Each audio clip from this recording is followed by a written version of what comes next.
আসসালামু আলাইকুম, welcome back to my channel. আজকে আমি দেখাবো ফুলকপির পাকোড়া। এটা কিভাবে তৈরি করি সেটা আমি আজকে আপনাদের সাথে শেয়ার করব। এই যে বেসন নিলাম, বেসনের ভিতর আমি চালের গুঁড়ো দিয়ে দিলাম 2 টেবিল চামচ, চাট মশলা দিয়ে দিলাম 1 চামচ। বেসন আমি এখানে 1 বাটি নিয়েছি, আমার কাচের বাটি, ছোট বাটির।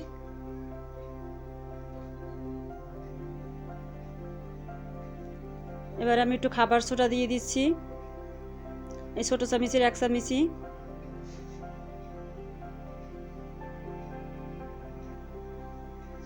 লাল মরিচের গুঁড়ো দিয়ে দিলাম, এখানেও 1 চামচ দিয়ে দিলাম আমি।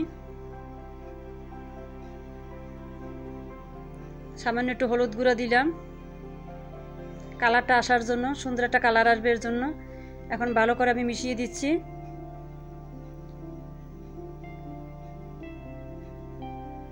একটু লবণ দিয়ে দিচ্ছি। এখন সবগুলো উপকরণ একসাথে দিয়ে আমি এটা সুন্দর করে মিক্স করে নেব।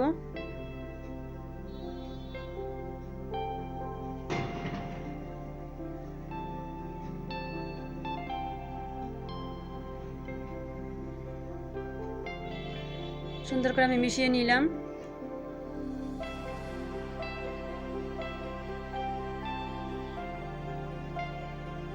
এবার আমি আদা রসুন বাটা দেব,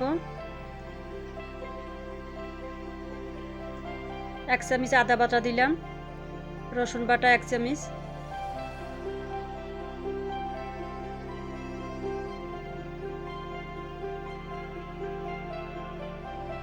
পানি দিয়ে দিচ্ছি আমি, নর্মাল ঠান্ডা পানি দিয়ে দিচ্ছি। এখন আমি একটু একটু পানি দিয়ে আমি এটা সুন্দর করে মিশিয়ে নিব। একবারে বেশি পানি দিব না, তাহলে দলা পেকে যাবে। অল্প অল্প পানি দিব আর আমি সুন্দর করে এটা মিশিয়ে নিব।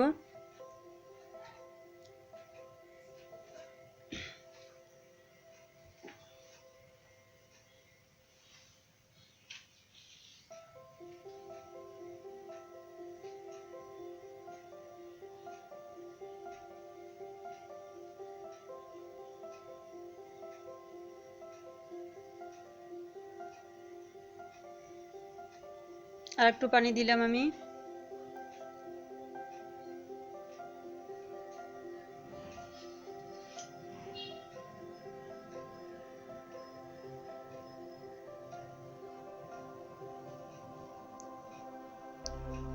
ব্যাটারটা অনেক সুন্দর করে মিশাতে হবে, তাহলে খেতে অনেক মজা হবে।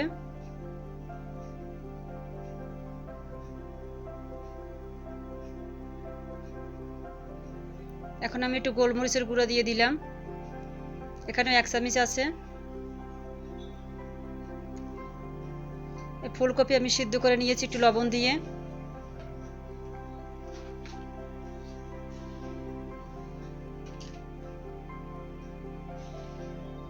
এখন আমি ভাজার জন্য চুলায় চলে আসলাম। তেলটা গরম হয়েছে কিনা সেটা আমি চেক করে নিলাম একটু বেসন ছেড়ে দিয়ে। এবার আমি একটা একটা করে দিয়ে দিব সবগুলো।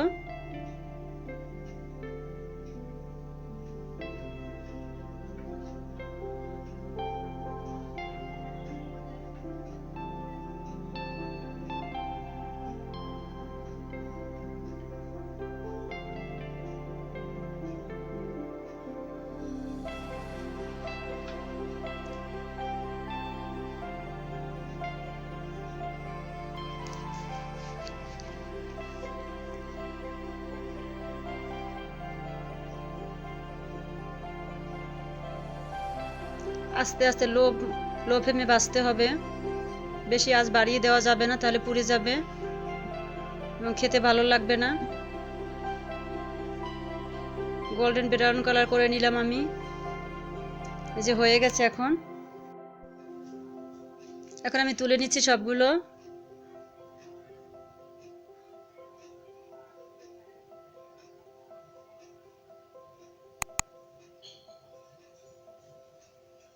চুলার পাওয়ারটা একটু কমিয়ে দিয়েছি, কারণ বেশি যদি ভাজা হয় খেতে ভালো লাগে না।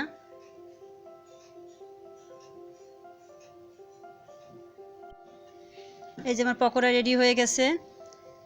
যারা এতক্ষণ আমার ভিডিওটি দেখেছেন, আমার সাথে থেকেছেন, সবাইকে ধন্যবাদ। যদি আপনাদের ভালো লাগে অবশ্যই বাসায় ট্রাই করবেন। আসসালামু আলাইকুম।